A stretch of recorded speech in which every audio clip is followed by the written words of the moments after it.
Arnaud Poutier, bonjour, vous êtes directeur d'IG France et vous allez nous expliquer comment on peut jouer sur la baisse de l'or grâce au CFD. Et d'abord, qu'est-ce qu'un CFD? Le CFD est un produit dérivé de gré à gré, introduit en France en 2007 par la directive MIFID, et qui permet de bénéficier des cours la variation des cours d'un sous-jacent à la hausse comme à la baisse, sans jamais être propriétaire du sous-jacent. Concrètement, est-ce que vous pouvez nous donner un exemple? Qu'est-ce qui se passe si j'achète ou si je vends un CFD et si le cours de l'or varie? Si vous anticipez par exemple la baisse du cours de l'or, vous pouvez vendre un contrat CFD. Un contrat CFD sur l'or qui représente une quantité d'or de 100 onces. Vous savez que l'once c'est l'unité de mesure de l'or.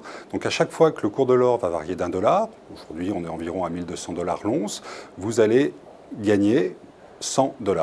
Donc si le cours de l'or passe de 1200 $ à 1190 $, vous allez gagner 10 $ fois les 100 onces, donc 1000 $. Comme ça a l'air assez simple, mais est-ce que tout le monde peut s'intéresser à ces produits dérivés que sont les CFD? Dans les produits dérivés, les CFD sont des produits dérivés dits complexes, donc ne s'adressent pas à tout le monde.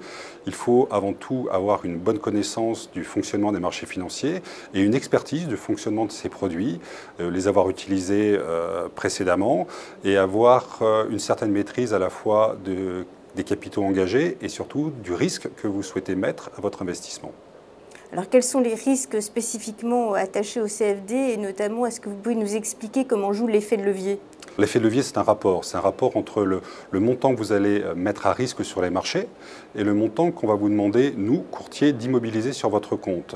À travers les CFD, l'effet de levier est à peu près de 100.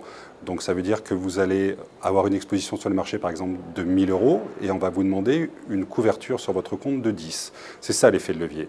Donc vous vous rendez compte qu'à chaque fois que le sous-jacent évolue d'1%, la réplication sur votre compte est décuplée, centuplée d'ailleurs, avec un effet de levier de 100. Donc le risque est théoriquement de pouvoir perdre plus sur une position que votre mise initiale. Donc il faut prendre ses précautions. Il faut prendre ses précautions, il faut bien analyser son trade, placer un ordre stop, quoi qu'il arrive, et se fixer un objectif de gain. Et le ratio, faire attention à ce que le ratio entre l'objectif de gain et la perte maximum, matérialisée par le stop, soit toujours dans un rapport de 2 à 1 à peu près, ou de 3 à 1. C'est-à-dire que vous allez gagner 3 fois plus si vous gagnez que vous n'allez perdre si vous perdez. Arnaud Poutier, merci.